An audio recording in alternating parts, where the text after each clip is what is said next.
네, 반갑습니다. 논술 전문가 김법성입니다. 자, 오늘은 성균관대 논술 대비법에 대한 설명을 조금 드리도록 하겠습니다. 자, 성균관대는 2018년도랑 2019년도랑 큰 변화는 없어요. 최근에 2019년도 모의논술 시험을 받고 지금 학교 홈페이지에 올라와 있습니다. 여러분도 2019년도 모의논술 문제 한번 확인해 보시고 풀어보면서 내가 이 대학을 준비하려면 어떻게 해야 될까 생각을 조금 해보면서 준비를 하는 것이 큰 도움이 될 것 같습니다. 일단 성균관대는 학교에 합격한 학생들의 논술 전형 이제 평균이 학교 홈페이지에도 올라와 있지만 대략 한 3, 4, 5등급 이쪽 선이에요. 그래서 여러분들이 3, 4, 5등급 안에 있다면 큰 감점은 없다. 실질적으로 감점도 7등급부터 감점이 큽니다. 6등급까지는 감점이 크진 않으나 제가 본 바로는 6등급 합격자가 인문계에서는 잘 나오지 않는 대학이다. 왜냐면 제가 본 적이 없으니까 그렇게 생각을 하시면 되겠습니다. 자, 성균관대는 그런 특징을 가지고 있고 실제로 이제 시험을 본 학생들, 자, 성균관대 논술을 공부를 딱 시작을 하잖아요. 그러면 시험을 본 학생들은 어떤 생각을 가지고 있냐면 시간 부족하다.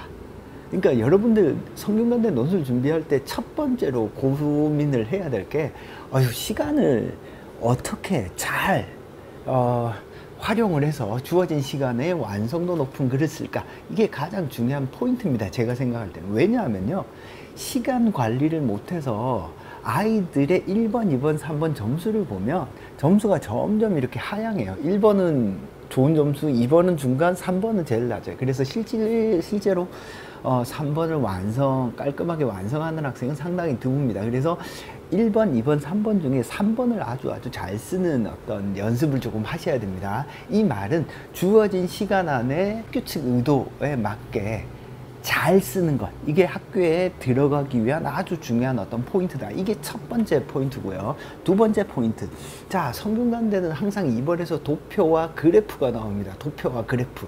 자, 학생들한테 질문을 하면 도표와 그래프 이거 어떻게 해요? 선생님 이거 모르겠어요, 낯설어요, 이런 학생들이 정말 많습니다. 그래서 여러분들 준비를 잘 하려면 그 성균관대에서 기출됐던 문제들 중에서 도표나 그래프, 최근 문제 말고 옛날 문제의 도표 그래프를 한번 분석해보는 연습을 하는 것도 나쁘진 않다.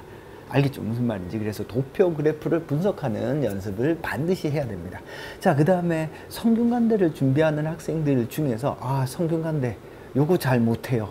세 번째, 어떤 걸 어려워하느냐? 성균관대 문제가 1번과 2번과 3번이 연결이 되어 있어요. 근데 학생들이 1번 따로, 2번 따로, 3번 따로 이렇게 생각하는 경우가 많습니다.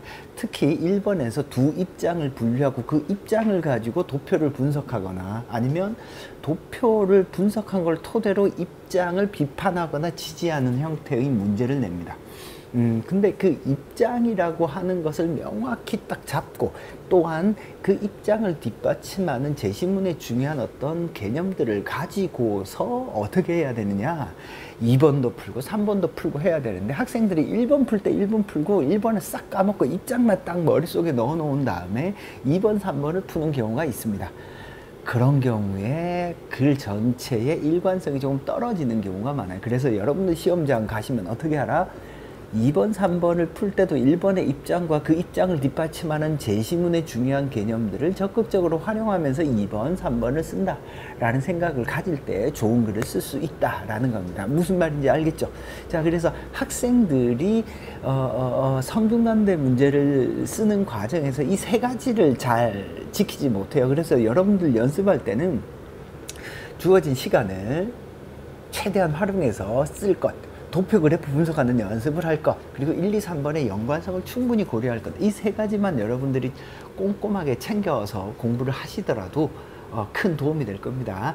모의논술 문제와 실전 문제를 조금 비교해 보았을 때 제 판단으로는 모의논술 문제가 조금 쉽고요, 실제 문제가 조금 어렵게 나옵니다. 그래서 성균관대 문제의 과거의 문제를 풀어보셔도 큰 문제가 없습니다.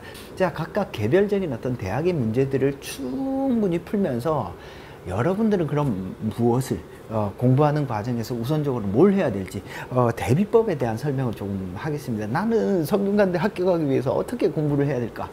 우선적으로 논술 가이드북, 대학 측에 올라와 있는 논술 가이드북이 있습니다. 아직 2019년도 논술 가이드북은 홈페이지에 올라와 있지는 않은데 2018년도 논술 가이드북이 올라와 있습니다. 자, 2018년도 논술 가이드북을 꼼꼼하게 읽고 분석을 하세요. 그래서 논술 가이드북을 여러분들이 꼼꼼하게 스스로 읽어보셔야 돼요. 그게 첫 번째예요.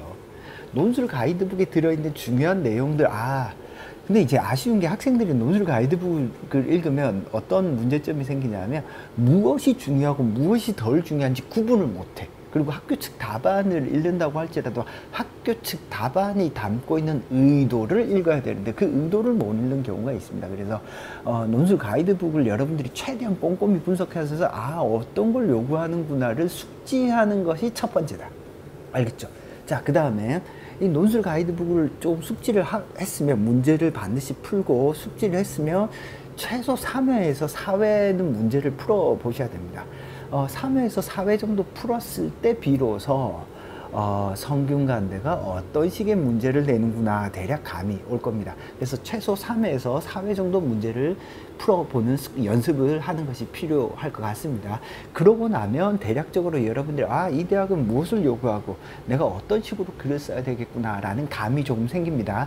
그러고 나면 마치 실전 시험처럼 한 2, 3회 정도 연습을 하고 나면 큰 도움이 될 것이다. 알겠죠? 무슨 말인지. 자, 그래서 성균관대 논술은요, 요약부터 비교, 분류, 비판, 평가, 자기견의 논술하시오까지 논술의 종합 선물 세트예요. 1번 요약하고 분류하라. 2번 뭔가 비교, 비판하라. 3번 어떤 시의성 있는 주제에 대해서 자기의 견해를 써라. 이렇게 1번, 2번, 3번이 거의 모든 대학에 나오는 논술 문제를 다 담고 있습니다. 그래서 논술의 종합 선물 세트와 같거든요. 그래서 논술의 종합 선물 세트이기 때문에 성균관대를 논술 공부의 어떤 기본으로 삼고 여기에서 다른 대학으로 확장해 가는 것도 나쁘지 않다.